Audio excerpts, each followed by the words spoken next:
O presidente Trump, falando hoje à tarde do Salão Oval, disse: "Não se preocupem com a guerra com o Irã.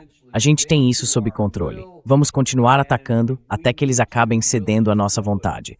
E se for preciso, vamos lá e terminamos o trabalho. Assim o Estreito de Hormuz vai ser reaberto. Então tá tudo indo muito bem. Nem se preocupem." Ah, espera um pouco. Tem aquela questão chamada realidade.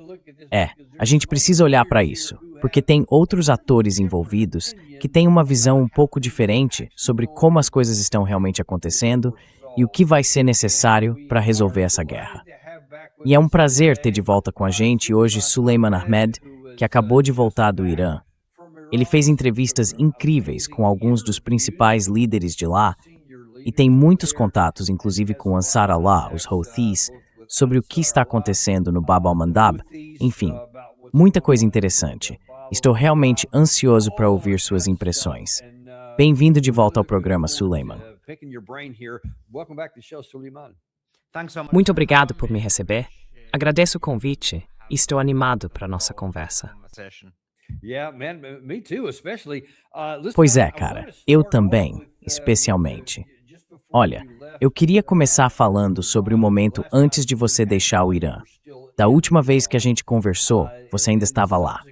Depois disso, você fez uma entrevista com o Ismail Baghai, o porta-voz do Ministério das Relações Exteriores, que costuma ser o rosto do próprio regime iraniano e quem apresenta as posições oficiais dele sobre vários assuntos. Queria que você contasse um pouco pra gente qual foi a sua impressão dessa entrevista, o que você achou e se teve algo que ele disse que te surpreendeu.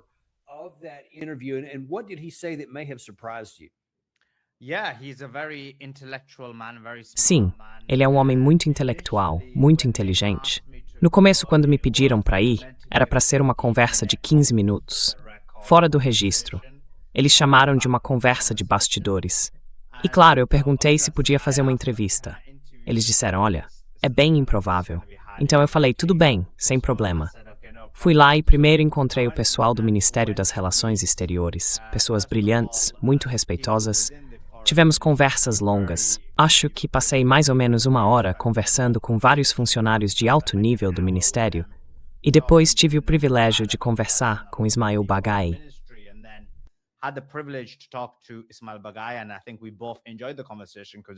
Acho que nós dois gostamos da conversa, porque acabamos falando por umas boas 2 horas. A gente falou sobre muitos assuntos. Falamos sobre a guerra, claro. Falamos sobre geopolítica. Falamos também sobre algumas preocupações que eu mesmo tinha. Algumas perguntas pessoais que eu tinha sobre o processo de decisão do Irã. E do mesmo jeito, conversamos sobre filosofia, história, inteligência artificial e várias outras coisas. Acho que ele também gostou da conversa, porque depois eu disse seria ótimo ter essa conversa no ar, né? E ele respondeu, tudo bem, vamos fazer. Então fizemos. No começo disseram que seria 15 minutos, mas ele falou, não se preocupe, faça o tempo que quiser.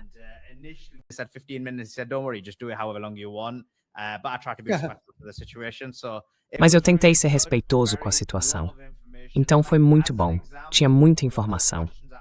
E, por exemplo, uma das perguntas que eu fiz para ele foi o seguinte, olha, um dos problemas que eu vejo é que o Trump se preocupa com o mercado financeiro. E o que acontece é que toda sexta-feira ele diz que vai para a guerra e todo domingo ele diz que há paz. E o meu ponto é que eu sinto que o Irã reage devagar demais e isso permite que ele manipule o mercado. E na minha opinião, ele se importa mais com o mercado, mais com as próprias finanças pessoais do que com a guerra. E se as coisas não estiverem indo bem para ele, talvez ele fique menos ativo ou menos insistente em continuar a parte mais direta, mais militar do conflito.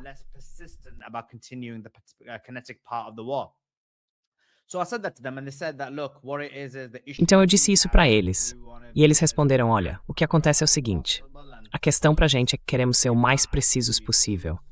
E para nós é importante dizer a verdade. Eu sei que o Trump não se importa muito com isso. Então, o que isso significa é que quando a gente está basicamente escrevendo uma resposta, passamos por algumas pessoas diferentes, por alguns departamentos diferentes, para garantir que tudo esteja certo, para que o que a gente diga seja legítimo. Essa foi mais ou menos a resposta dele. É só uma ideia do tipo de conversa que tivemos fora do ar. Mas Eu acabei aprendendo bastante coisa com ele. E também aprendi várias coisas com os funcionários do Ministério das Relações Exteriores, sobre as quais eu ainda quero falar mais.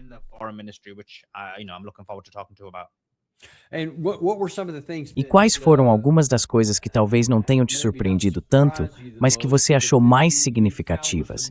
Aquelas que, se as pessoas entenderem, podem nos ajudar a compreender melhor como os iranianos pensam e para onde essa guerra pode caminhar.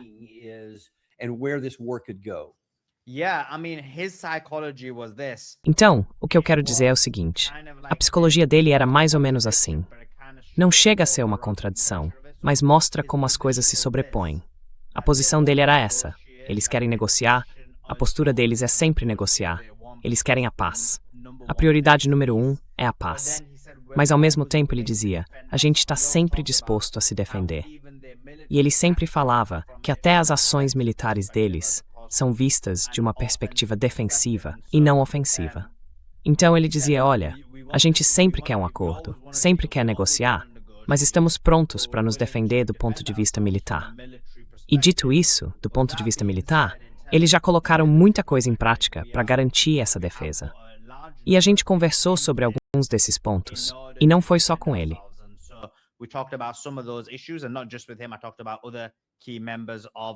Eu conversei sobre outros membros importantes do Irã, não só do Ministério das Relações Exteriores, mas de outras áreas também, que eu prefiro não mencionar para não me complicar. Mas falei com várias pessoas, e eu meio que formei uma ideia geral do que é o plano deles. E acho que o plano é o seguinte: eles não vão atacar, por exemplo, Israel primeiro, mas estão esperando que Israel ataque em algum momento. E o que aconteceu, na minha opinião, é que, como Israel percebeu a estratégia do Irã, agora a gente tem visto, por exemplo, várias declarações saindo hoje. Teve uma declaração do Smotrich, dizendo que eles não querem entrar na guerra, que preferem que as coisas fiquem como estão agora. E o motivo disso é o seguinte: se você lembrar, eu estive no seu programa, acho que foi no seu programa, quando eu disse que o Irã, em 7 a 10 dias, ia planejar algo grande, algo realmente grande para acontecer. Sim, eu me lembro disso. Sim, foi no seu programa. E agora estamos a, digamos, de 3 a 5 dias disso acontecer, e eles estão planejando algo enorme, que vai ser bem devastador. Eles vão usar muito mais mísseis, mísseis que nunca usaram antes. E o modo e o método que vão usar também nunca foram usados antes. O que eu quero dizer com isso é o seguinte: se você olhar para os últimos 7 a 10 dias, o que aconteceu foi que o Irã, de forma sistemática, basicamente neutralizou, se a gente observar bem, a defesa de Israel. Tem outros aspectos nisso também que a gente vai comentar. Ah, ótimo, você colocou aí. Então sim, eles tiraram a defesa de Israel do jogo.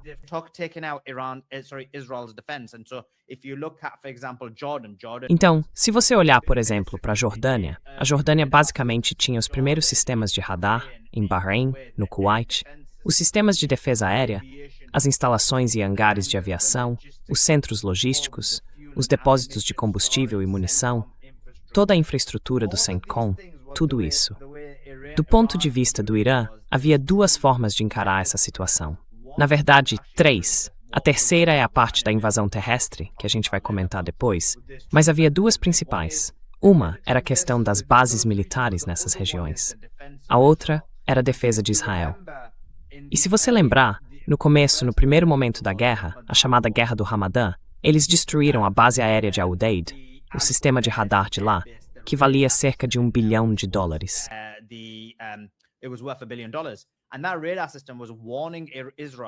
E aquele sistema de radar estava alertando Israel. Ele dava mais ou menos uns 15 minutos de aviso. Quando esse radar foi destruído, o tempo de alerta caiu bastante. E agora, com esse novo mecanismo, atingindo de forma pesada a base aérea Muwafaq Salt, além de alvos no Bahrein e no Kuwait, o que acontece é que o tempo de aviso para esses mísseis ficou ainda menor. Aí vem o problema com os interceptores de defesa. Se a Jordânia não conseguir proteger o espaço aéreo, basicamente vai ser uma temporada aberta contra Israel. Israel percebeu esses movimentos acontecendo, e claro, eles não são ingênuos. Eles entendem que isso faz parte de uma estratégia tática implementada pelo Irã que vem escalando a situação ao longo desse período.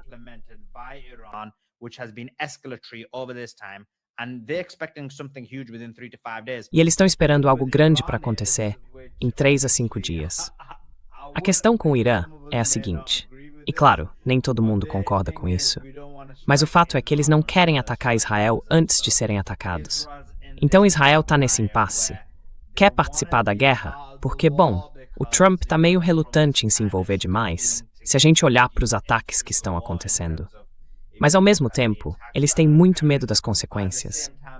Então, basicamente, é um beco sem saída. Israel está nessa situação. Vai responder ou não vai? Porque se responder, a retaliação contra eles vai ser pesada.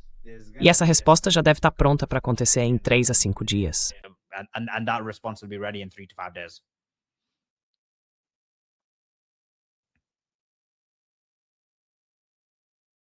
Dan, you got to bring yourself back in. Dan, você precisa voltar para a conversa. Desculpa por isso. Você tem alguma ideia do que vai ser? Qual vai ser o alvo? Quer dizer, a gente acabou de mostrar aqui há pouco, falando sobre as coisas que eles têm atingido ultimamente. Mas o que é que isso está preparando? Você tem alguma noção?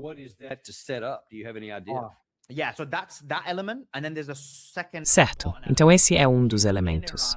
E tem um segundo ponto importante. O pessoal no Irã, e eu conversei com várias pessoas, pode ser que a gente não concorde com isso, mas eu não discordo. Acho que eles obviamente sabem mais. Eles têm as informações de inteligência. Eles acreditam que é muito provável que haja uma tentativa de... Eu sei que isso vai te irritar, Daniel. Mas eles realmente acreditam que pode haver uma incursão terrestre em uma das ilhas próximas, provavelmente a ilha de Karg. E claro, eles já têm armadilhas preparadas lá, caso essa decisão seja tomada. Mas além disso, eles me disseram que estão vendo um acúmulo de forças no Kuwait. É por isso que estão atacando o Kuwait. E também, em relação aos curdos, eles acreditam que os curdos ainda vão tentar entrar.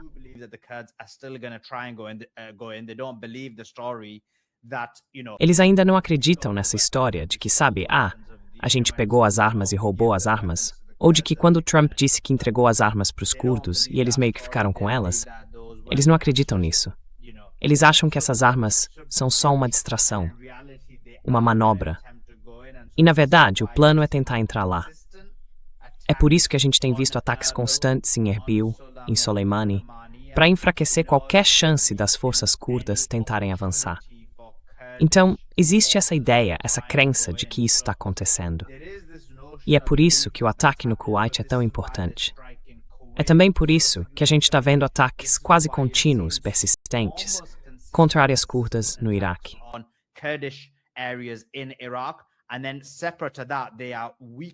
E além disso, eles estão enfraquecendo as forças americanas. Primeiro, afastando-as o máximo possível do Iraque e do Irã. O motivo, mais uma vez, é que eles sabem, estão totalmente cientes da crise que os Estados Unidos enfrentam em relação a petróleo e combustível. Então o que eles querem é tentar deslocar essas forças. Eles literalmente têm alguém no departamento do Galibaf, cuja única função é acompanhar, em tempo real, as reservas de petróleo dos Estados Unidos. E o que acontece é que eles estão tentando empurrar os americanos cada vez mais para fora, porque quanto mais longe estiverem, mais combustível vão gastar. Então é como se fosse um ataque em várias frentes, e dá para ver os resultados disso nos ataques que estão acontecendo.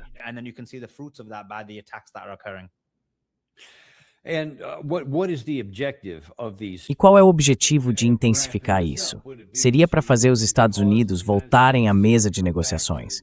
Porque tem uma coisa, na verdade, antes da gente se afastar muito da sua conversa com o Ismail Bagai, eu acho que foi ontem que eu vi, se não me engano, o Abbas Arati dizendo que ainda achava que havia cerca de 10% de chance de um acordo negociado.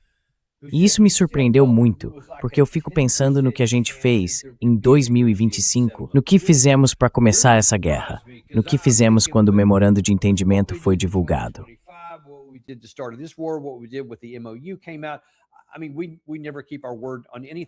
Quer dizer, a gente nunca cumpre a palavra em nada. Eu não sei por que eles iriam querer respeitar qualquer acordo. Não é só o Estreito de Hormuz, tem também os ativos congelados, as sanções sobre energia, os 300 bilhões de dólares. Eles nem estão falando sobre nada disso. O Irã literalmente não ganhou nada além de uma abertura temporária do Estreito de Hormuz que permitiu escoar um pouco do petróleo deles. Então, por que eles confiariam na gente para qualquer coisa? Ou até considerariam esse suposto cessar-fogo de 10 dias de que alguns estão falando? Ou você acha que isso é realmente viável?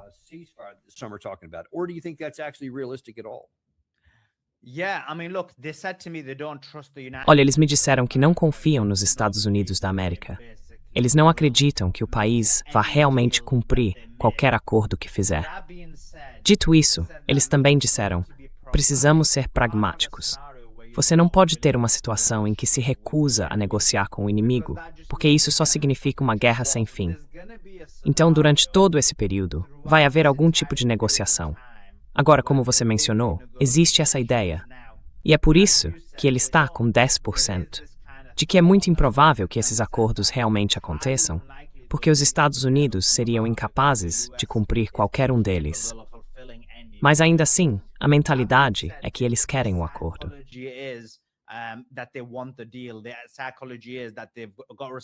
A lógica deles é a seguinte: eles têm responsabilidade pelo povo iraniano e não querem que o Irã viva em guerra permanente. Então existe, sem dúvida, esse sentimento que o Abbas Araghchi expressa. É o que se sente dentro do Ministério das Relações Exteriores. E claro, ele é o chefe do Ministério e do governo nessa área, e a posição deles é que estão dispostos a fazer um acordo. O problema é que não acreditam que os Estados Unidos estejam. E na visão deles é assim. Eu conversei com eles sobre isso. Eu disse, olha, se a gente olhar para a guerra como um todo, é uma coisa. Mas se a gente analisar cada parte separadamente, e eles concordaram comigo quando tivemos essa conversa, então, do ponto de vista do Irã, eles acreditam que venceram cada uma dessas etapas.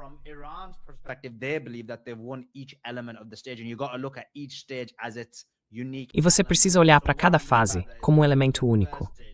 O que eu quero dizer com isso é o seguinte: quando a gente olha para a primeira fase, os primeiros 39 dias, me disseram que o Trump, basicamente já na segunda semana, estava pedindo um acordo, pedindo um cessar-fogo, e mesmo assim eles continuaram. E até o fim, ainda havia discordância entre Galibaf e Pezeshkian. O Pezeshkian queria o acordo. Dizia algo como, olha, vamos só fechar o acordo. Já o Galibaf queria adiar por mais uma semana. No fim, chegaram ao meio termo, e foi por isso que o acordo aconteceu quando aconteceu. Mas quando eles olham para aqueles primeiros 39 dias, dizem, olha, a gente venceu o acordo. A gente venceu aquilo.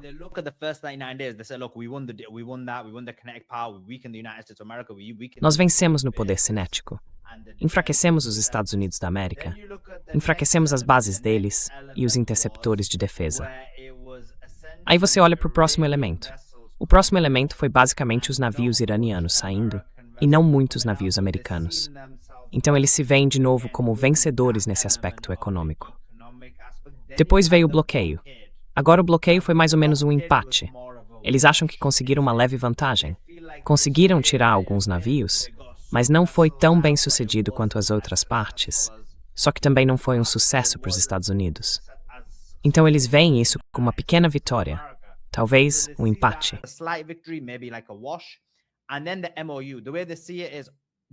E aí, sobre o memorando de entendimento, o jeito que eles veem é o seguinte: os Estados Unidos claramente não cumpriram nada do acordo, exceto uma coisa.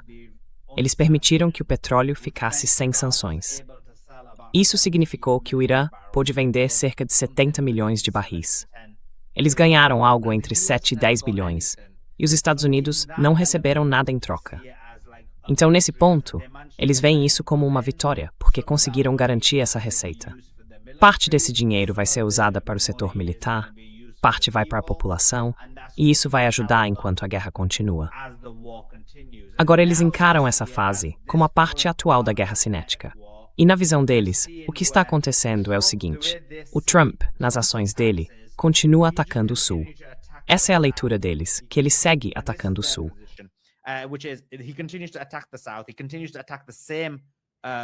Ele continua atacando os mesmos países e regiões o tempo todo. Às vezes ele ataca exatamente os mesmos pontos, repetidas vezes. Já o que a gente vê com o Irã é uma estratégia mais organizada. Eles estão destruindo as bases, enfraquecendo as defesas, tirando os sistemas de radar, eliminando a capacidade de defesa dessas áreas e também de Israel. Então, do ponto de vista deles, mais uma vez, estão tendo sucesso nessa parte. E foi isso que me disseram. Me disseram que, de novo, Trump está desesperado por um acordo. E esses 10 dias a que você se refere são, na verdade, o período em que Trump tem falado com o Marechal Hassan Mania quase todos os dias, de forma bem constante. Quando eu digo Trump, quero dizer o governo Trump, que está praticamente implorando para retomar as negociações. Begging to get back to negotiations. Iran's stance is, and this is what I've been told, and again, A posição do Irã é a seguinte, e foi isso que me disseram, embora isso não signifique que será a conclusão final. A posição deles é que o memorando de entendimento está suspenso. Se quiser voltar à mesa de negociações, vai ser preciso fazer mais concessões, porque, mais uma vez, vocês atacaram o nosso país, quebraram o memorando e violaram o artigo 5 e o artigo 1, mas nesse caso, especialmente o artigo 5. Então, vocês não são confiáveis. Eles me disseram. Na verdade, foi o Ismail Bagai quem me disse. Ele falou, olha, nós estávamos cumprindo o memorando. O memorando dizia, no artigo 5, que os arranjos precisavam ser feitos pelo Irã. Ele já tinha me dito isso antes. Não lembro se ele mencionou na entrevista, mas ele disse que os arranjos precisavam ser feitos pelo Irã. Nós tínhamos 30 dias. the arrangements need to be done by the Iran. We had 30 days. In those 30 days, they said we need to negotiate with Oman. We need to Nesses 30 dias, eles disseram que a gente precisava negociar com Omã, precisava negociar com os outros países do Golfo também. Ele disse que estávamos fazendo isso, que iríamos negociar com todo mundo. Estávamos trazendo todos para a mesa, fazendo parte da conversa, estávamos desenvolvendo o diálogo, e estávamos falando com Omã, conforme o memorando de entendimento, que depois de 30 dias haveria uma administração conjunta do Estreito de Hormuz. Mas aí os americanos acabaram tentando criar esse novo corredor. E esse novo corredor, na visão deles, seria como um corredor avançado ligado ao artigo 5. Só que também acreditavam que havia uma questão importante, do ponto de vista militar e de segurança, em relação ao acesso dos americanos àquela área. E foi por isso que eles tiveram que interromper. access to that as well. So this is the reason why they had to Yeah, stop. and that came on the I remember because E isso aconteceu porque eu mostrei aquela manchete aqui há alguns dias. Isso foi no dia 24 de junho, 7 dias depois da assinatura do memorando de entendimento. Então a gente tentou imediatamente montar esse corredor sul em Omã, como dá para imaginar. E deixa eu te perguntar, você tem alguma informação de bastidor sobre o que estava acontecendo em Omã que fez com que porque eles estavam meio que trabalhando com o Irã, e é por isso que isso aparece no memorando, no parágrafo 5. Mas agora, de repente, aparentemente, os Estados Unidos colocaram muita pressão em Omã para que eles aceitassem abrir esse corredor. Você tem alguma informação sobre isso? É exatamente o que você disse. Foi o que me contaram. Me disseram que com Omã, o Irã não tem problema nenhum. Eles estavam negociando com Omã, mas Problems with Oman, they were negotiating with Oman, but Oman not being a very strong nation. Omã, por não ser uma nação muito forte, acabou sendo intimidado pelos Estados Unidos. E por causa dessa pressão dos Estados Unidos, o país se colocou numa situação em que não está cumprindo o memorando de entendimento e também não está enfrentando os Estados Unidos. É como se fosse uma nação fraca, no sentido de ter sido empurrada para essa situação atual por causa dessa intimidação. In the sense of they've been bullied into the current situation. and but I mean if Mas quer dizer, se os Estados Unidos, isso ainda parece enfraquecer o caminho diplomático e as pessoas no Irã que querem retomar esse diálogo. Porque se nós, com apenas 7 dias, fomos lá e atrapalhamos algo que era do nosso próprio interesse, e era do nosso interesse abrir aquilo o mais rápido possível, para fazer o fluxo de petróleo voltar para o mercado global e o preço cair para todo mundo, e mesmo assim a gente se meteu ali, quase como se... E eu não sei se você ouviu algo sobre isso ou não, mas tem várias coisas que me fazem pensar que parece até que a gente queria que isso desse errado, como se quiséssemos voltar ao conflito ao introduzir aquilo no 7º dia, nem dentro dos 30 dias, só 7 dias. E claro, daí começou toda essa troca de ataques, especialmente a partir de 7 de julho, E agora já são 11 dias seguidos de ofensivas. July forward, we're now it's 11 straight days of attacks. Is there any concern on the Iranian side? Existe alguma preocupação do lado iraniano de que, no fundo, nem vale a pena insistir nisso? Porque se depois de 7 dias nada funcionou, por que algo funcionaria no 10º dia, mais pra frente? E isso, na verdade, leva à segunda pergunta que eu queria te fazer sobre esse assunto. O que você entende sobre a disputa interna no Irã, entre os que querem essa negociação e os que dizem, eu avisei que não deveríamos ter negociado antes? Eu não sei se é o Calibaf ou a Guarda Revolucionária que está dizendo, agora estamos em posição de superioridade militar, temos vantagem com o Estreito e talvez também com Bab al-Mandab. Então não precisamos ceder em nada. Vamos apenas esperar até que a dor fique grande o bastante para os Estados Unidos. Essa é uma linha de pensamento para alguns dentro do Irã. Is that a consideration for some in Iran? Sim, duas ótimas perguntas. Então, a primeira é o seguinte: a forma como eles veem o que os americanos estavam tentando fazer era, bom, a primeira coisa que os americanos estavam tentando fazer, segundo eles, era tentar.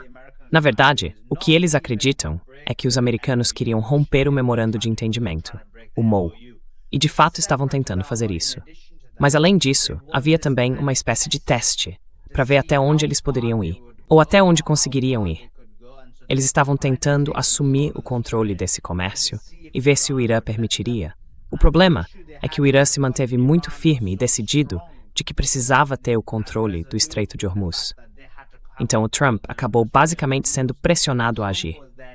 É assim que eles enxergam a situação, além, claro, do fato de os americanos terem rompido o acordo e não terem sido consistentes com o que foi combinado. Agora, sobre a segunda pergunta que fez. Qual era mesmo a segunda pergunta? A questão era se existe um grupo dentro da Guarda Revolucionária, seja lá quem for, que diz não façam acordo nenhum agora, deixem a pressão aumentar até eles nos darem o que a gente quer. Olha, em relação ao Irã, eu não vejo dessa forma. E eu também não estive lá para conversar com todos os grupos, com todas as correntes políticas diferentes. Não é que exista exatamente esse tipo de discordância. O que acontece é o seguinte: você tem o Galibaf, o Arakchi e o Pezeshkian, que são basicamente os negociadores. Agora, a vontade do povo é totalmente diferente do que o governo quer. Isso é bem claro. O governo, como eu já mencionei, está sempre disposto a negociar. O povo não quer negociação. Quando você vai ao Irã, quando foi ao funeral, as pessoas foram firmes e consistentes em dizer que queriam uma resposta.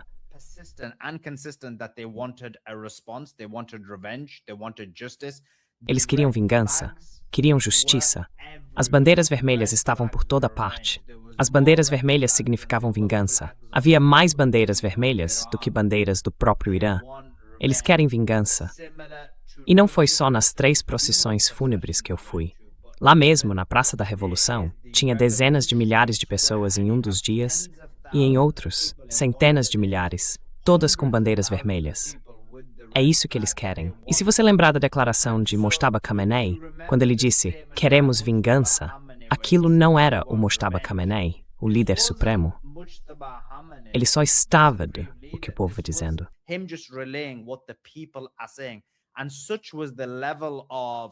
E o nível de paixão das pessoas era tão grande que elas não queriam nenhum acordo com os Estados Unidos da América. Isso obviamente colocou pressão sobre os negociadores, porque não dá para fechar um acordo ou fazer concessões num cenário assim. Não que eles quisessem fazer concessões, mas até conversar com os americanos era algo considerado fora de questão. Além disso, quando você vai ao Irã, o que se vê é que os americanos e os israelenses atingiram áreas civis de forma intencional. E dá para ver claramente que foi intencional, porque há várias dessas áreas. Eu fiz um relatório sobre isso. Não são bases militares. Não há bases militares por perto.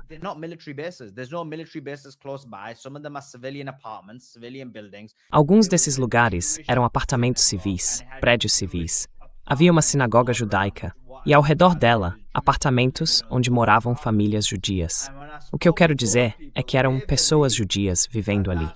E quando eu conversei com essas pessoas, Elas acreditavam que aquele ataque foi intencional por parte de Israel, porque Israel estava irritado com elas. Elas achavam que foram atacadas por serem vistas como iranianas, por serem contra Israel, contra o sionismo. Então, acreditavam que estavam sendo punidas.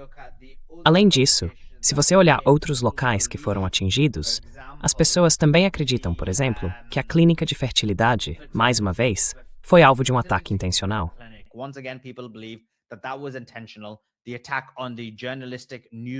O ataque ao estúdio jornalístico da News 2, eles acreditam que foi intencional.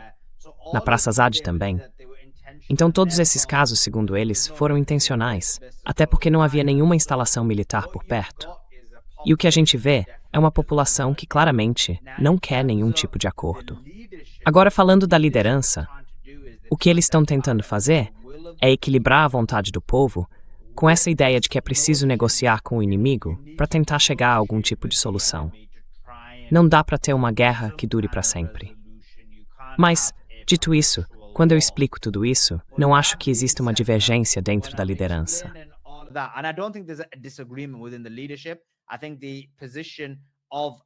Eu acho que a posição dos negociadores é algo em sendo transmitido pelo líder supremo, Mujtaba Rahmaneh, e eles estão apenas cumprindo as ordens dele. E se você olhar o memorando de entendimento, ele era basicamente um documento de rendição.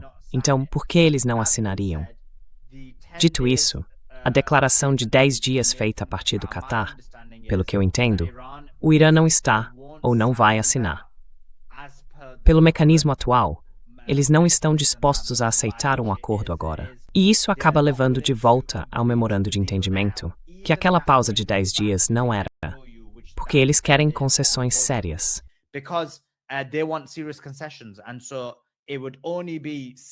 Então, só concessões realmente sérias e significativas, além do que já está no memorando de entendimento, é que poderiam trazer o Irã de volta à mesa de negociações. Mas não, eu não acho que exista nenhum tipo de divergência entre os diferentes grupos dentro do Irã. O que existe é um desacordo político normal.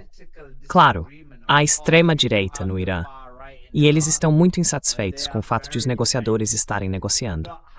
E aí você tem, obviamente, os próprios negociadores, o governo e os diferentes ramos dentro do país. E claro, há divergências políticas e filosóficas. Mas no sentido de estarem trabalhando uns contra os outros, isso claramente não está acontecendo.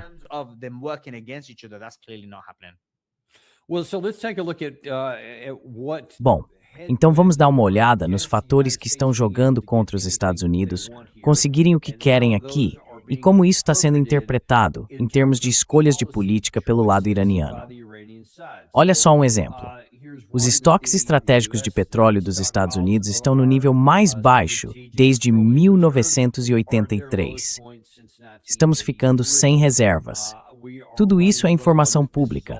Dá para ler nos principais jornais aqui do Ocidente. Os Estados Unidos não têm mísseis suficientes para voltar a uma guerra em larga escala. O preço da gasolina.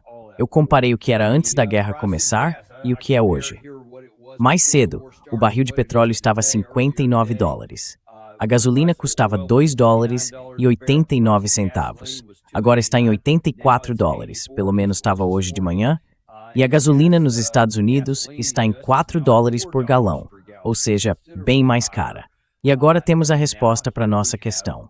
Os Houthis declararam um embargo marítimo contra a Arábia Saudita no Bab al-Mandab.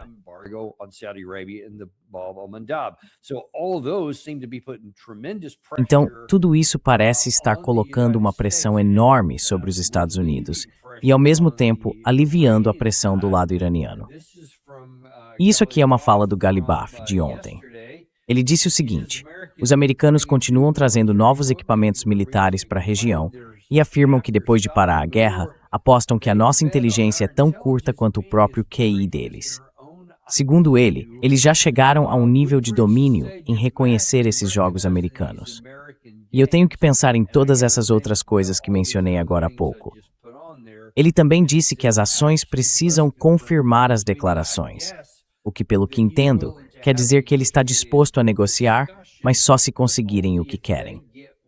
Agora, todas essas coisas que eu acabei de citar, o preço da gasolina, as reservas estratégicas de petróleo, o estreito de Bab al-Mandab, quero falar disso separadamente. Mas antes de tudo, somando tudo isso, o que isso causa na equipe de negociação do Bahrein? What does that do to the Iranian negotiating team? Bom, a equipe de negociação iraniana está ciente disso. Eles têm, como eu mencionei antes, uma pessoa no departamento do Ghalibaf que acompanha especificamente essa questão. Acompanha o nível das reservas de petróleo, observa o quanto os estoques se esgotam dia após dia e também monitora os preços do petróleo nos Estados Unidos. E é por isso que o Ghalibaf, nas duas situações, queria adiar os acordos. Mas, obviamente, o outro lado queria fechar o negócio. Então acabaram chegando a um meio termo.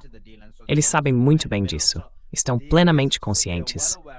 E isso faz parte importante da equação quando se trata dos fornecedores americanos. Eles veem essa questão de duas maneiras.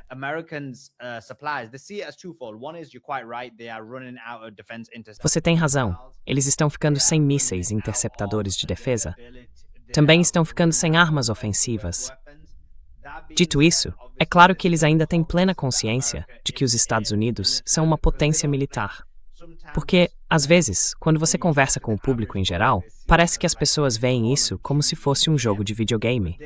Mas eles sabem muito bem que ainda se trata dos Estados Unidos da América. O país continua tendo um exército muito forte.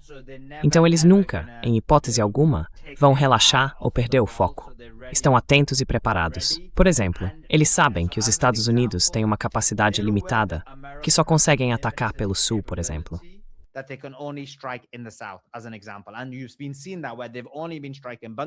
E você tem visto isso acontecer, né? Eles têm atacado só Bandar Abbas, Sarik, Qashm e Bushehr. Às vezes avançam um pouco até Shiraz, mas não muito além disso. Então eles estão cientes. Mas dito isso, me disseram que eles sabem que existe a possibilidade de os Estados Unidos ampliarem os ataques e incluírem Teherã também. Eles entendem que a capacidade americana é limitada, mas ao mesmo tempo reconhecem que o poder militar dos Estados Unidos ainda é forte de modo geral. Por isso, eles fazem seus planos levando em conta essa possível escalada. E sim, esse é um fator muito importante, sem dúvida.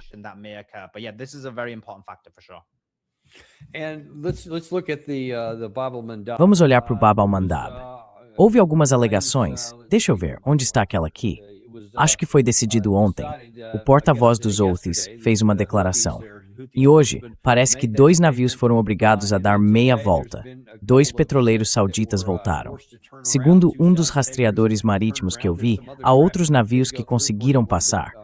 Alguns estão atravessando, mas não os petroleiros sauditas. Esses voltaram. A questão é, será que vamos ver no Bab al-Mandab uma situação parecida com o que aconteceu no Estreito de Hormuz, naquele corredor sul, em que os navios tentam passar mesmo assim, e aí o Ansarullah acaba atacando? Como você enxerga essa situação?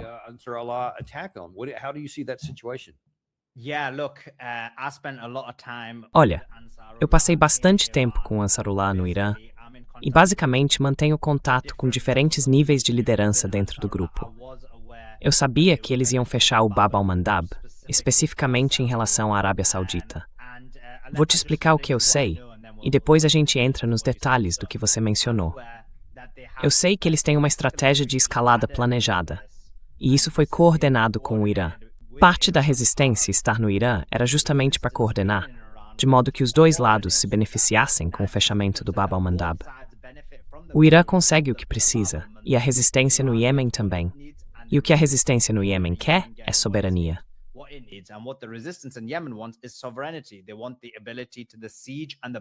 Eles querem que o cerco e o bloqueio sejam suspensos. Querem liberdade, liberdade de movimento, liberdade de acesso. Dito isso, a escalada segue essa lógica.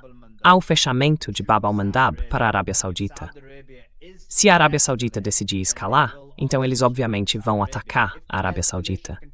Se a escalada continuar, eles vão atacar a infraestrutura de energia no país, a infraestrutura de petróleo, de energia, por exemplo, a Saudi Aramco e vários outros locais. Antes, atacamos e nem tínhamos os mísseis e drones avançados que temos agora. Agora vai ser muito fácil atingir esses alvos.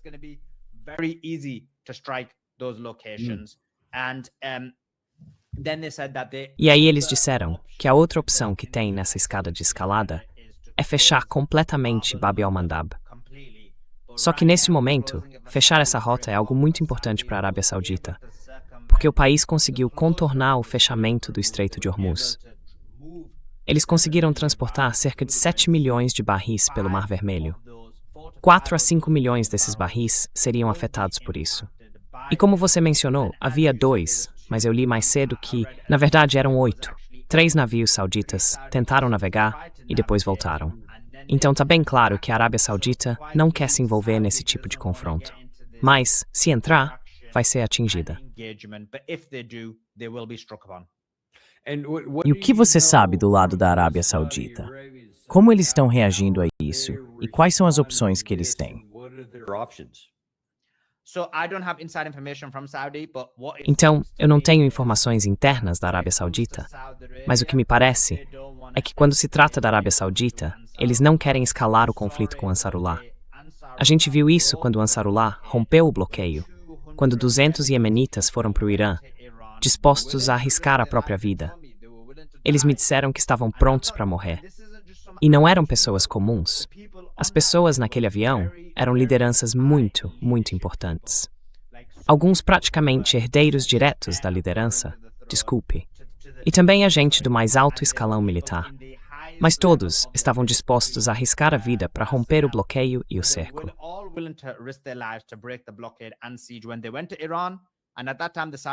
Quando eles foram para o Irã, naquela época, o caça saudita tinha acabado de chegar. O Ansarullah atirou nele e eles recuaram. Na volta, os sauditas cometeram um erro grave ao atacar Sanaa. O Ansarullah teve que pousar em Hudaidah e fazer uma longa viagem de volta até Sanaa. E você viu os ataques que o Ansarullah fez. Houve um ataque importante, tanto contra uma base militar quanto contra uma base aérea civil. E o que aconteceu não foi com civis, e sim com a base aérea que estava lá. A resposta dos sauditas foi bem limitada, porque eles não queriam aumentar o conflito. Os sauditas também parecem estar de acordo com a possibilidade de um voo jordaniano indo para Sanaa.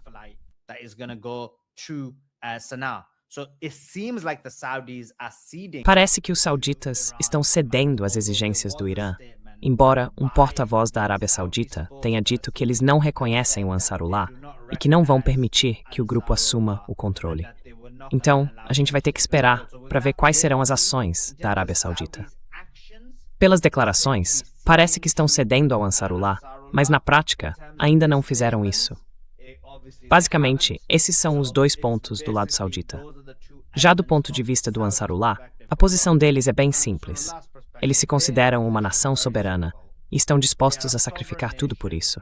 Eles estão sob bloqueio e cerco há 11 anos.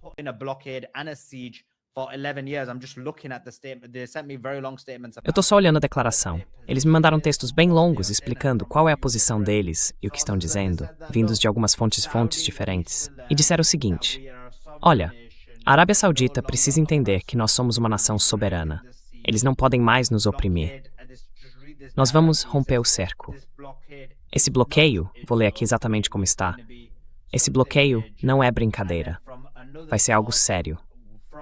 E aí, de outra fonte, de dentro do Ansarullah, ele me disse: é muito simples. A Arábia Saudita precisa aceitar o fato de que isso não é uma medida parcial. Nós vamos continuar com isso até que nos deem nossos direitos soberanos. Então isso não vai acabar.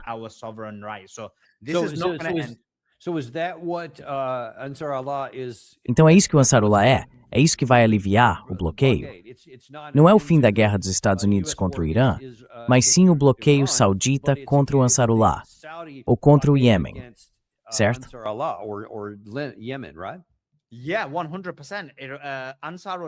Sim, 100%. Ansarullah é uma nação autônoma. Eles não estão simplesmente seguindo ordens do Irã. E se você olhar para o bloqueio específico contra a Arábia Saudita, ele existe por causa da opressão saudita sobre o Iêmen.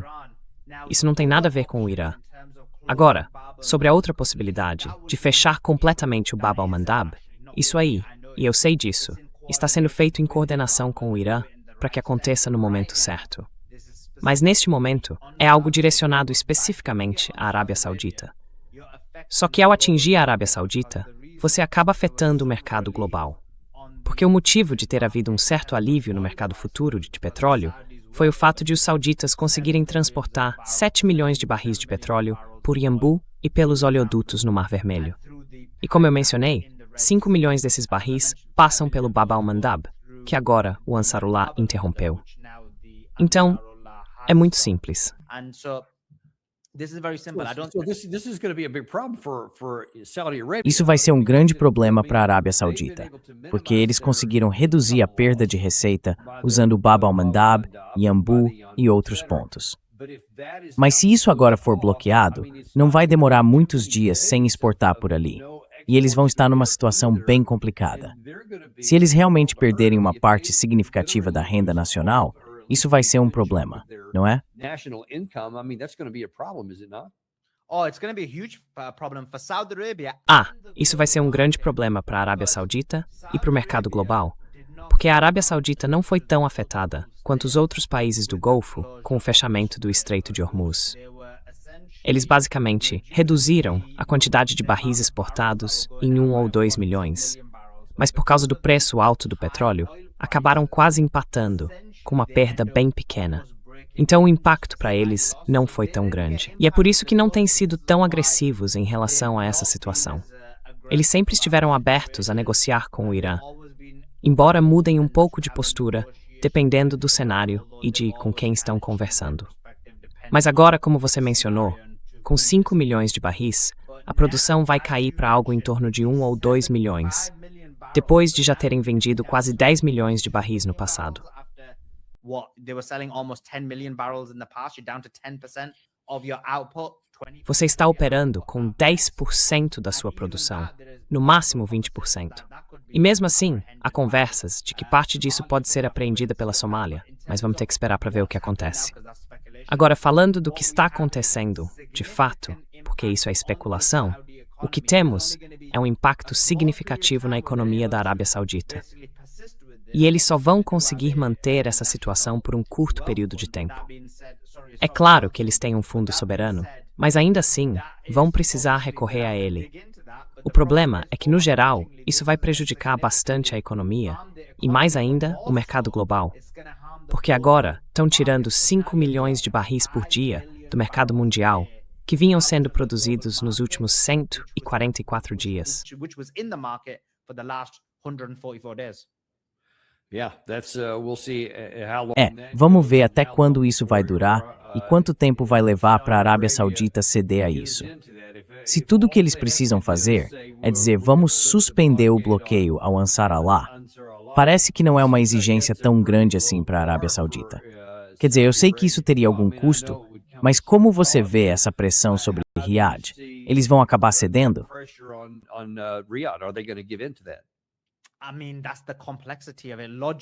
Quer dizer, é aí que está a complexidade da coisa.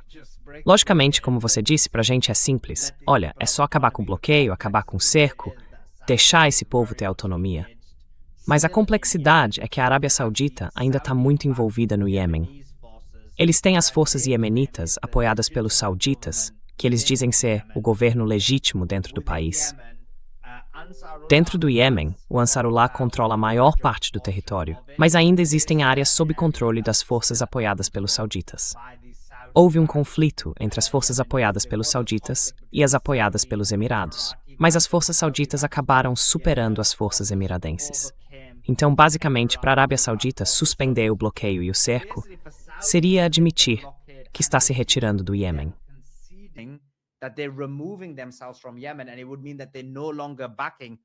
E isso significaria que eles não estariam mais apoiando as outras forças.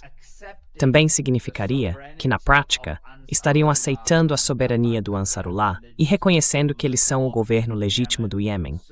Então, é um pouco mais complicado nesse sentido. E é por isso que eu acho que, quer dizer, é por isso que a situação fica bem mais complexa. Não é algo que se resolve num estalar de dedos. Mas, dito isso, eu concordo com você quanto ao resultado lógico, o prejuízo que isso causa para eles. Esse é o Iêmen, não é o país deles. O Iêmen não é a terra deles. Então, faz todo sentido que eles se retirem dessa situação e garantam que a própria economia deles não seja prejudicada.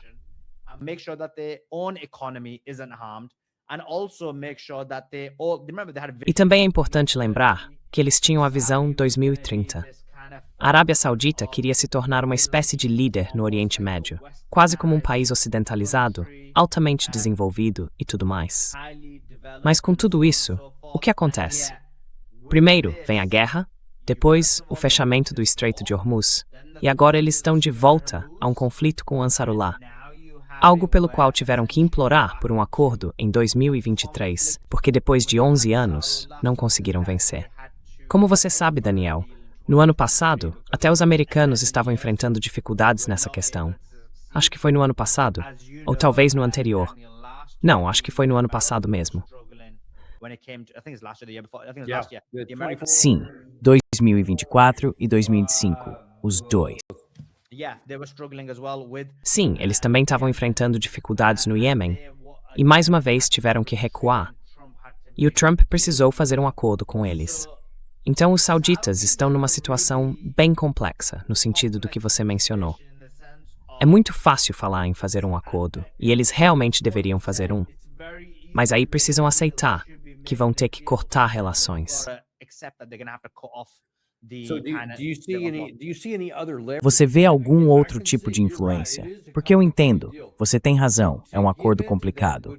Ceder a isso traria um alívio no curto prazo, mas também poderia causar consequências maiores e de longo prazo na região, e afetar o acesso deles à versão deles do governo do Iêmen, e por aí vai.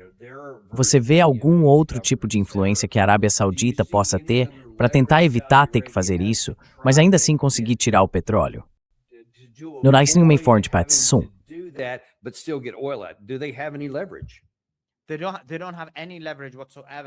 Eles não têm absolutamente nenhuma vantagem, porque quais são as opções para a Arábia Saudita?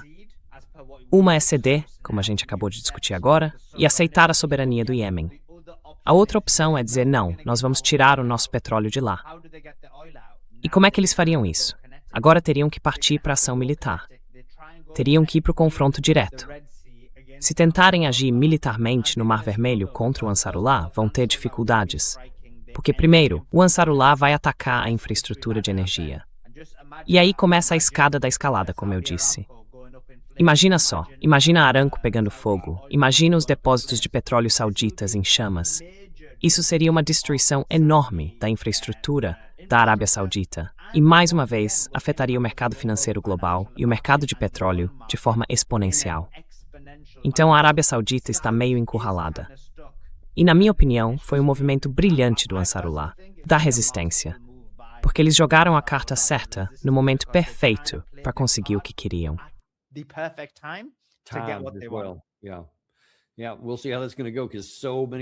Vamos ver como isso vai se desenrolar, porque muita gente vai ser afetada pelo resultado.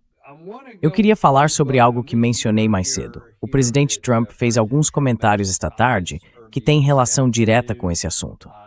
Eu queria saber a sua opinião sobre isso. Vamos começar pelo seguinte. O presidente Trump disse que, aliás, o Irã está tão enfraquecido que nós vamos conseguir o que quisermos. Tim, qual você quer? Brain, Eles estão sendo muito seriamente enfraquecidos. Eles conseguiram passar alguma coisa na Jordânia. E se tivéssemos outros operadores, sabe, isso não teria acontecido, infelizmente. Mas como temos o melhor equipamento do mundo, conseguimos impedir quase tudo. Só que quando você deixa outras pessoas fazerem o seu trabalho, quando os Estados Unidos deixam outros fazerem o trabalho, às vezes as coisas não saem tão bem assim.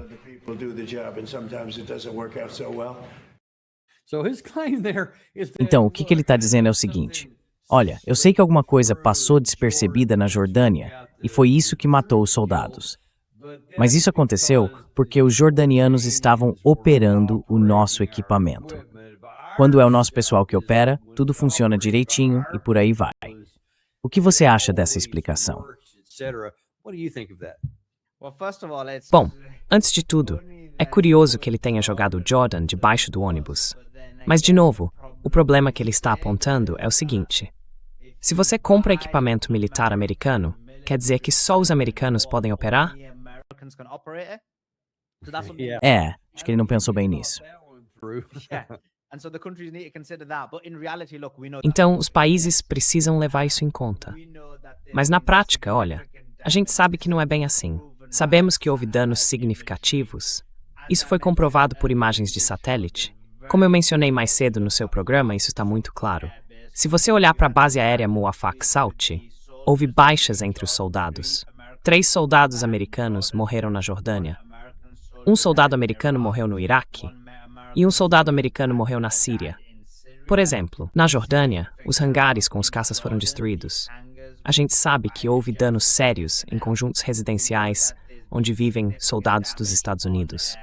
Quando você olha para a base, dá para ver que ela foi fortemente atingida e praticamente devastada. Os sistemas de radar foram derrubados.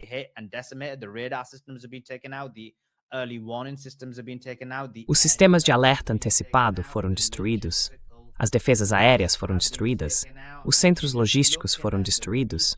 E o que a gente vê é o enfraquecimento dessas bases e o enfraquecimento desses países de forma significativa. Então essa ideia de que o Irã não tem capacidade simplesmente não faz sentido. Porque se você olhar, acho que foi ontem, eles já estavam na 28ª onda de ataques, em apenas 8 ou 10 dias de guerra cinética. Ou seja, eles estão sendo consistentes. É bom lembrar que nos primeiros 39 dias, houve 90, acho que foram 100 ou 99 ataques. Mas agora, eles já chegaram a 28. Provavelmente já estão na casa dos 30, porque esse era o número até ontem. Então, a capacidade do Irã não foi reduzida.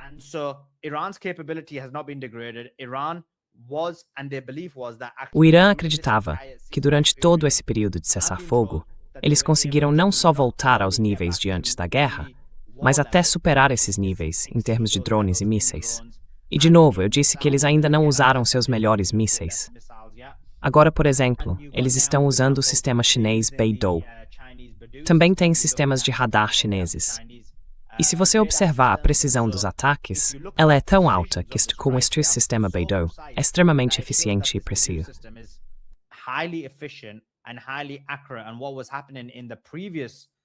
O que aconteceu na guerra anterior, de 12 dias, foi que os americanos conseguiram usar o GPS para desviar alguns dos mísseis. E esse problema agora já foi resolvido. Então o Irã não foi enfraquecido em nada. Pelo contrário, o Irã está numa posição muito forte. Eles acreditam, na verdade, que quem foi enfraquecido foram os americanos. E o artigo do Telegraph que você mostrou é um exemplo claro de como os mísseis e os sistemas de defesa dos Estados Unidos foram degradados. Por exemplo, o Ted Postol deixou bem claro, acho que ele esteve no seu programa e também no meu, que a taxa de sucesso dos interceptores de defesa era de apenas 1 a 2%. Então eles estão numa situação muito difícil. E é por isso que as evidências mostram que os israelenses... É por isso que os israelenses estão com medo de entrar na guerra.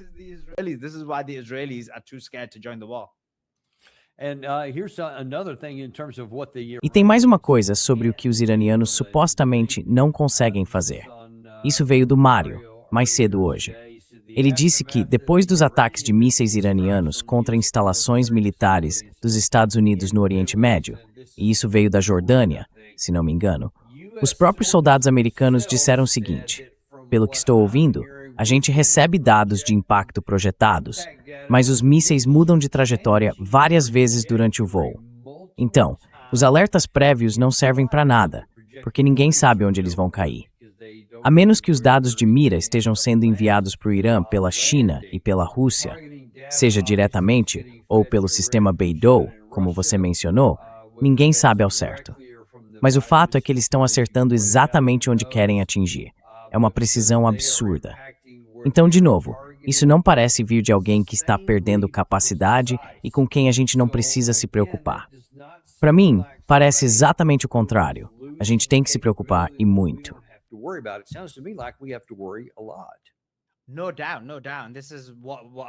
Sem dúvida, sem dúvida. É exatamente isso que eu acabei de mencionar. O nível de precisão que o Irã consegue alcançar é inacreditável. E dá para ver, por exemplo, se você olhar para o hangar, não é um ataque aleatório, certo? Você está olhando para o país, a Jordânia, dentro dele para a base aérea Muwafaq Sauti, e dentro dela para um hangar específico. E foi esse hangar que foi atingido. Se você olhar para o radar, da mesma forma, foi atingido. Se olhar para alguns centros logísticos, também. Então a precisão do que está acontecendo é impressionante. Deixa eu te dar um exemplo.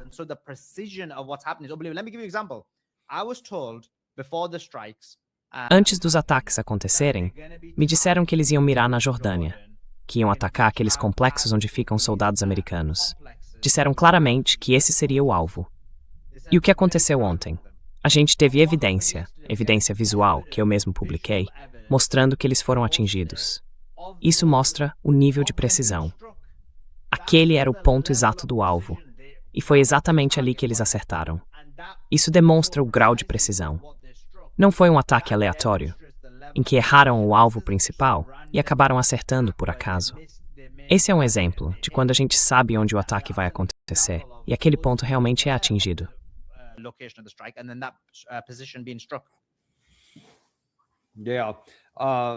Certo, vamos seguir para o próximo ponto aqui. O presidente Trump diz que, acho que meio em referência ao comentário anterior, o Irã, na verdade, não tem essa capacidade. Mas, no fim das contas, é o Irã que está implorando para o Trump. Não há nenhum sinal de que o Irã esteja pronto para parar de lutar. Então, qual é o plano? O plano é continuar bombardeando até eles desistirem. Não nem sinal, o quê? Você sabe onde seus curtas? Bem, eles continuam atacando os nossos aliados. Você não faz ideia do que está acontecendo nos bastidores. Eles querem se reunir desesperadamente para tentar acabar com isso, porque estão sendo dizimados. Você não percebe isso quando ouve a sua emissora falsa. Mas eu te digo, eles querem se reunir desesperadamente. E até que estejam prontos para uma reunião de verdade, a gente não tem o menor interesse em sequer sentar para conversar.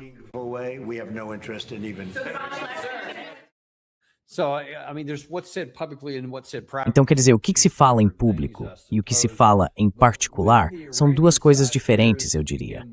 Mas, quando o lado iraniano ouve, ele simplesmente desprezando e zombando deles, dizendo algo como, eles estão desesperados por um acordo.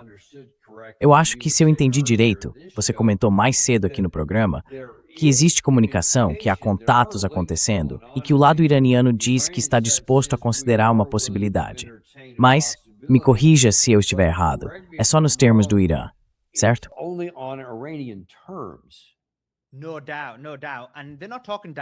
Sem dúvida, sem dúvida. E eles não estão falando diretamente com os Estados Unidos da América. Quero deixar isso bem claro. Eles estão conversando por meio dos mediadores paquistaneses sobre esse assunto específico. Então, são os mediadores paquistaneses e cataris que estão tendo essas conversas, discutindo quais são as exigências. E pelo que me disseram, posso apenas repetir o que ouvi, os americanos estavam desesperados para voltar. Eles queriam, ou planejavam, que esses ataques durassem só por um curto período de tempo. E a prova disso é a seguinte. Veja o que aconteceu. Quando os soldados americanos foram mortos, qual teria sido a reação normal dos Estados Unidos?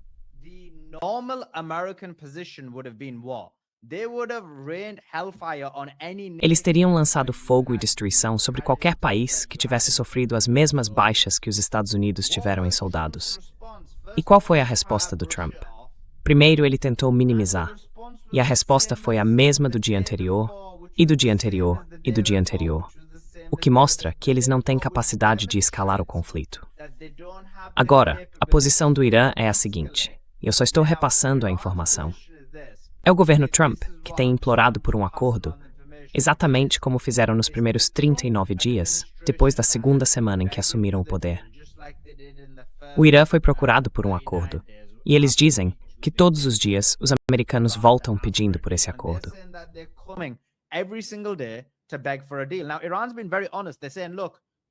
Agora, o Irã tem sido muito claro. Eles estão dizendo, olha, a gente está sempre aberto, como você acabou de mencionar. Sempre abertos à negociação. O Irã não está dizendo, vamos ignorar vocês se virem com isso. Não, eles estão sempre dispostos a conversar, porque querem paz. Mas também estão dizendo que o outro lado precisa conversar. E você colocou isso muito bem. É preciso conversar nos termos deles. Ou seja, o memorando de entendimento que foi violado agora precisa ter novos elementos. É preciso incluir mais concessões no acordo e só então eles vão aceitar iniciar uma conversa. Então eles nem tão. Que novas concessões eles exigiriam? They require. Oh, that one, I'm not sure. I didn't ask that question. Ah, essa aí, eu não tenho certeza. Eu não fiz essa pergunta. Eu devia ter feito. Devia ter sido você? Devia ter perguntado? Mas é uma boa pergunta. Quer dizer, eu vou tentar conseguir essa informação, mas na verdade, eu não sei. Não tenho certeza sobre os detalhes do que vão ser essas concessões. Se eu tivesse que adivinhar, eu diria que talvez seja, por exemplo, a liberação antecipada de ativos congelados. Pode ser também, por exemplo, a retirada de bases americanas próximas do Irã. Então isso significaria que lugares como o Kuwait, o Bahrein, os Emirados Árabes Unidos e a Arábia Saudita seriam possibilidades em termos de concessões. Those would be possibilities in terms of comments, but this is just speculation from my side. I actually have no. Mas isso é só especulação da minha parte. Eu realmente não tenho nenhuma informação interna sobre os detalhes disso. O que eu sei é que precisam haver concessões sérias. E pelo que me disseram, o documento no Catar, a primeira versão, não sei se houve atualizações depois, mas a primeira versão era simplesmente absurda. Pelo que parece, era algo como um memorando de entendimento ser reativado, mas com 2 corredores, um corredor americano e um corredor iraniano. E, obviamente, nunca haveria um cenário em que o Irã aceitasse isso. And obviously there'll be never a scenario where Iran accepts that. It's just so many things. Tem muita coisa aí que simplesmente não faz sentido. A última coisa que eu quero comentar com você, do que o presidente Trump disse, é o seguinte. Perguntaram a ele quanto tempo essa luta vai continuar, e ele respondeu basicamente que vai continuar até ele decidir que vai parar e até que consigam forçar a abertura do Estreito de Hormuz.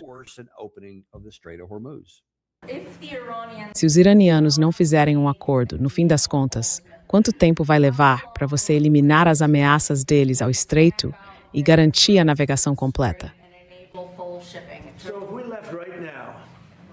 Então, se a gente saísse agora, o Irã levaria uns 20, 25 anos para se reconstruir, certo? E a gente ainda nem terminou. Mas se a gente saísse agora, eles iam demorar muito tempo, anos e anos, para se reconstruir. Você viu o número de manifestantes que eles mataram, mais de 52 mil. Eu mostrei alguns hoje, jovens que eles mataram. Eles matam como se fosse nada, é uma loucura. Mas se eu não tivesse feito o ataque aos locais nucleares deles, ou se eu não tivesse encerrado o acordo do Obama com o Irã, que era um caminho para uma arma nuclear, e o nosso acordo é um muro, já é um muro. Eles não podem ter uma arma nuclear agora. Levaria anos para produzirem uma. E nós vamos atacar, sem dúvida, o novo local de que eles estão falando. Quer dizer, olha essas pessoas, estão nisso por causa de armas nucleares e ainda tentam talvez reconstruir um local. A gente vai atingir esse local. Qualquer lugar onde eles estejam, sequer pensando em algo nuclear, a gente vai atacar com muita, muita força.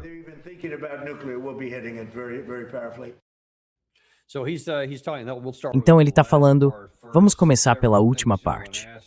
Tem várias coisas que eu quero perguntar a partir daí. Essa é a montanha Picaaxe, a qual ele está se referindo. E ele está dizendo algo tipo, sim, a gente vai atingir aquilo, com certeza. O que o Irã pensa sobre a montanha Picaaxe? E o que eles fariam se ele realmente atacasse?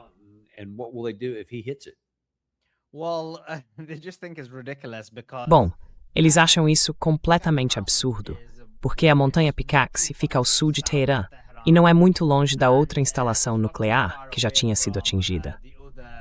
Agora, existe a possibilidade, claro, de o Trump tentar atacar esse local. Mas do ponto de vista do Irã, eles não esperam que isso aconteça. Porque se você olhar o tipo de ataque que seria necessário, o impacto que isso exigiria, pelo que eu entendo, seria preciso algo muito mais potente do que um bombardeiro B-2, já que a montanha é feita de granito. E pelo que dizem, se você ataca o local, o que acontece é que ele fica ainda mais endurecido. Então o problema é que não é tão simples assim atacar. Mas dito isso, o que ele está dizendo é completamente ridículo. Primeiro, ele contou várias mentiras. Por exemplo, não houve 52 mil manifestantes mortos.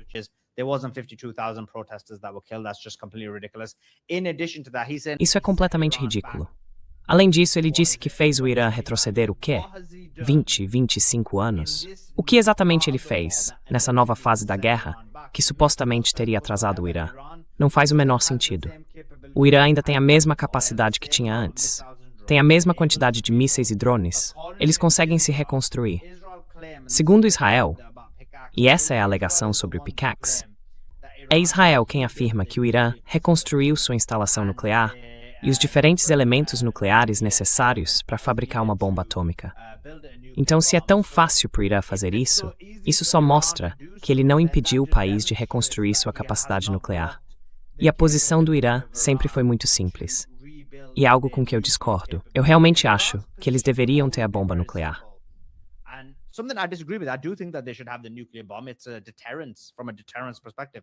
É uma questão de dissuasão, do ponto de vista da dissuasão. Mas a posição deles sempre foi a seguinte: eles não querem a bomba nuclear.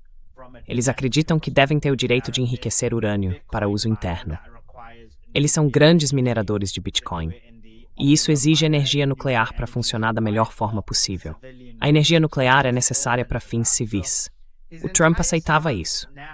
Então, toda a postura dele agora é exatamente o oposto do que era quando ele assinou o memorando de entendimento. E eu realmente acredito que o lobby israelense pressionou ele a voltar atrás nesse acordo, basicamente começando pela violação do artigo 1º. E você viu o Joseph Aoun ali, que fez parte do novo acordo, um acordo traiçoeiro entre eles, Israel e os Estados Unidos, que contorna o artigo 1º do memorando de entendimento.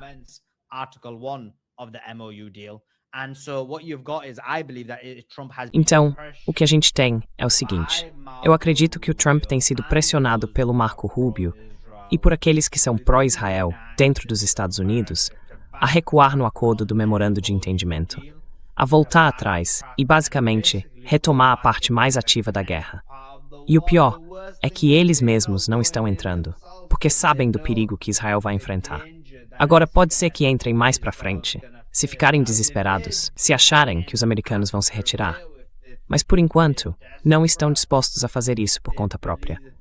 E por isso estão dispostos a sacrificar vidas americanas. Estão dispostos a sacrificar vidas iranianas, enquanto eles mesmos ficam de fora.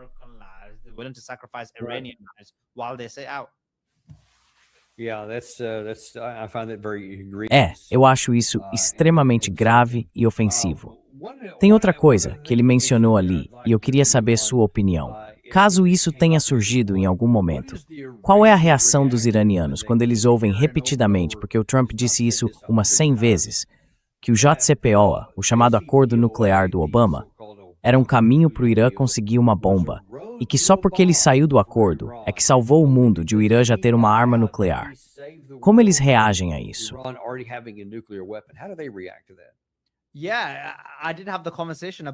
Sim, eu realmente tive essa conversa sobre isso, na verdade. Agora que você mencionou, me lembrei.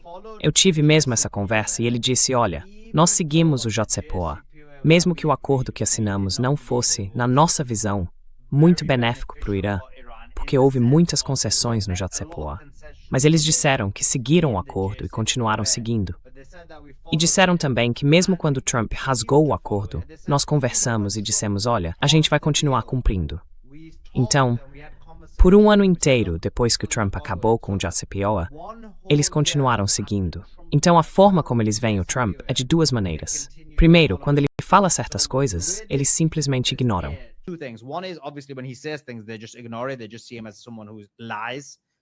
Eles veem ele como alguém que mente e não fala a verdade sobre nada. Mas o segundo ponto é que ele simplesmente não é confiável quando se trata de acordos. Dito isso, como eu mencionei antes, mesmo que eles pensem assim, ele é o presidente dos Estados Unidos da América. Então, quando você negocia por meio do Paquistão e do Catar, vai ter que negociar com os americanos, porque a outra opção é uma guerra sem fim. Na visão deles, eles não confiam nele. Eles não acham que o acordo nuclear, o JCPOA, levava a uma bomba atômica. Pelo contrário. Eles acreditam que foram grandes concessões feitas pelo Irã e que o país cumpriu o acordo até um ano depois. Mas agora, eles acham que estão com todas as cartas na mão. E por isso, acreditam que são os americanos que precisam ceder.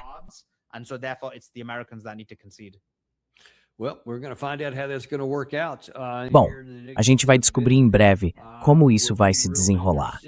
Estamos bem curiosos, porque você mencionou que talvez estejamos a 2 ou 3 dias de algo grande vindo do Irã. Então vamos ficar de olho nisso também e ver o que acontece em Washington. Ninguém sabe para onde isso vai, mas a gente agradece muito por você ter vindo hoje e compartilhado essas informações de bastidores sobre a região. Agradecemos de verdade. E podemos indicar o canal do Suleiman Ahmed no YouTube, onde ele tem vários programas excelentes, fala mais sobre esse assunto e faz outras entrevistas.